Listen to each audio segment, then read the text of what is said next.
For the first time in history, people and machinery are working together, realizing a dream. A uniting force that knows no geographical boundaries without regard to race, creed, or color. A new era where communication truly brings people together. This is the dawn of the net. Want to know how it works? Click here to begin your journey into the net. Now, exactly what happened when you clicked on that link? You started a flow of information. This information travels down into your own personal mailroom, where Mr. IP packages it, labels it, and sends it on its way. Each packet is limited in its size.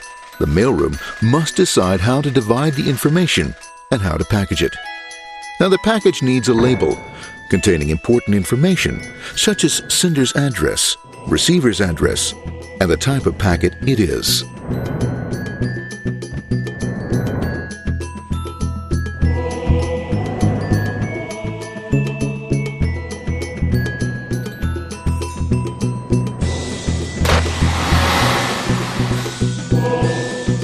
Because this particular packet is going out onto the internet, it also gets an address for the proxy server, which has a special function, as we'll see later. The packet is now launched onto your local area network, or LAN. This network is used to connect all the local computers, routers, printers, etc. for information exchange within the physical walls of the building. The LAN is a pretty uncontrolled place, and unfortunately, accidents can happen.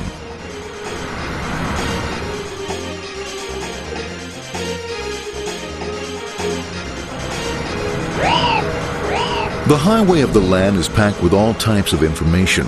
These are IP packets, Novell packets, Apple Talk packets. They're going against traffic, as usual. The local router reads the address and, if necessary, lifts the packet onto another network. The router, a symbol of control in a seemingly disorganized world. Whoops, sorry about that. Let's go with this one here, this one here. This moves here, this one goes here. I don't like this one. Let's go with this one. Let's go here. A little bit left. Let's go with this one here. Another channel here. Let's put that one here. Let's put that one here. There he is, systematic, uncaring, methodical, conservative, and sometimes not quite up to speed. Sorry. But at least he is exact, for the most part. That one was there, that one was there, that one was there, and this one was there. Well, another one that was there, that was there. He's behind him, he was still there, that was there, he was there, one was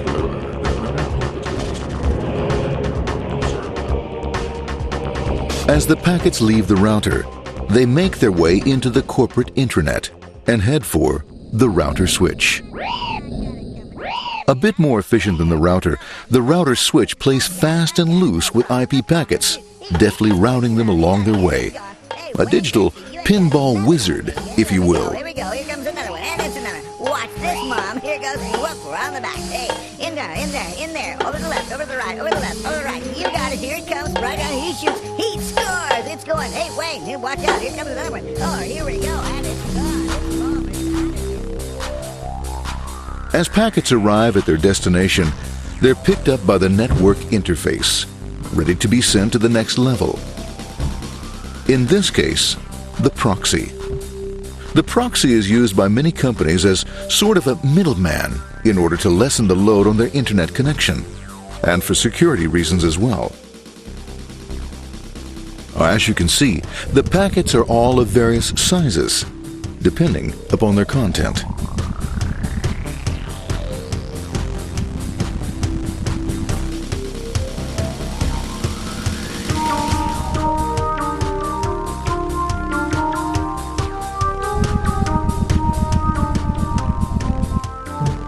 The proxy opens the packet and looks for the web address or URL.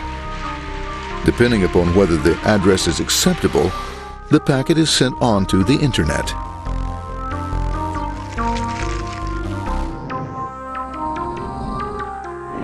There are, however, some addresses which do not meet with the approval of the proxy, that is to say, corporate or management guidelines. these are summarily dealt with. We'll have none of that.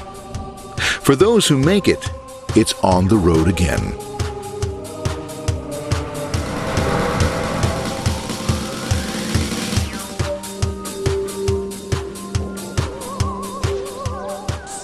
Next up, the firewall. The corporate firewall serves two purposes. It prevents some rather nasty things from the internet from coming into the intranet, and it can also prevent sensitive corporate information from being sent out onto the internet. Once through the firewall, a router picks up the packet and places it onto a much narrower road, or bandwidth, as we say. Obviously, the road is not broad enough to take them all. Now you might wonder what happens to all those packets which don't make it along the way. Well, when Mr. IP doesn't receive an acknowledgement that a packet has been received in due time, he simply sends a replacement packet. We are now ready to enter the world of the internet. A spider web of interconnected networks which span our entire globe. Here, routers and switches establish links between networks. Now, the net is an entirely different environment than you'll find within the protected walls of your LAN. Out here, it's the Wild West. Plenty of space, plenty of opportunities, plenty of things to explore and places to go. Thanks to very little control and regulation, new ideas find fertile soil to push the envelope of their possibilities. But because of this freedom, certain dangers also lurk. You'll never know when you'll meet the dreaded ping of death. A special version of a normal request ping, which some idiot thought up to mess up unsuspecting hosts.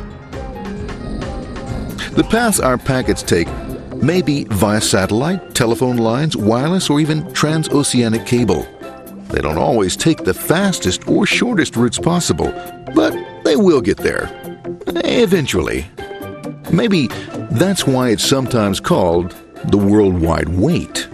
But when everything is working smoothly, you can circumvent the globe 5 times over at the drop of a hat. Literally. And all for the cost of a local call or less. Near the end of our destination, we'll find another firewall. Depending upon your perspective as a data packet, the firewall could be a bastion of security or a dreaded adversary. It all depends on which side you're on and what your intentions are. The firewall is designed to let in only those packets that meet its criteria.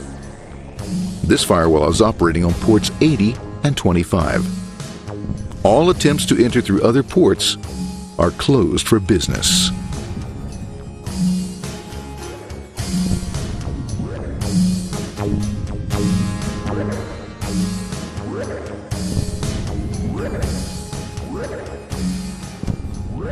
Port 25 is used for mail packets,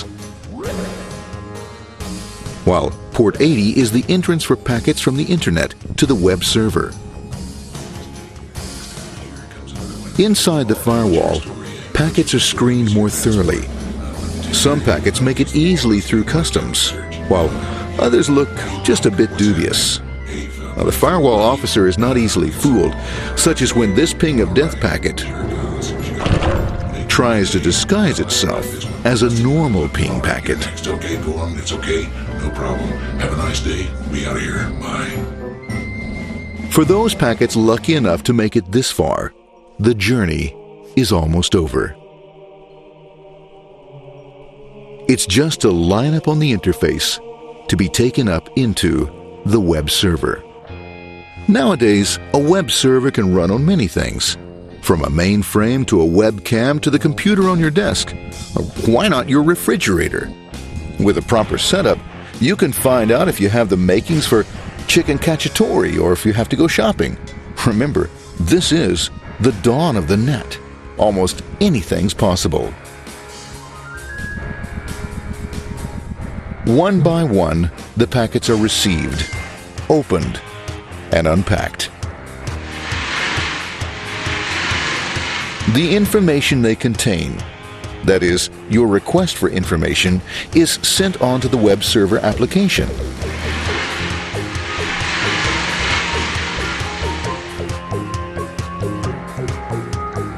The packet itself is recycled,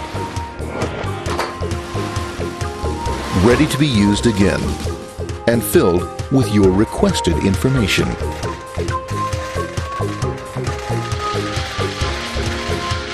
Addressed and sent out on its way back to you. Back past the firewall, routers, and on through to the internet. Back through your corporate firewall.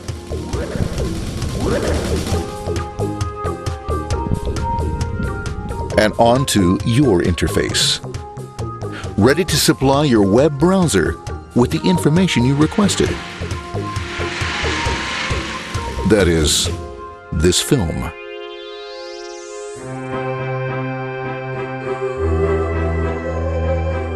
Pleased with their efforts and trusting in a better world, our trusty data packets ride off blissfully into the sunset of another day, knowing fully they have served their masters well. Now, isn't that a happy ending?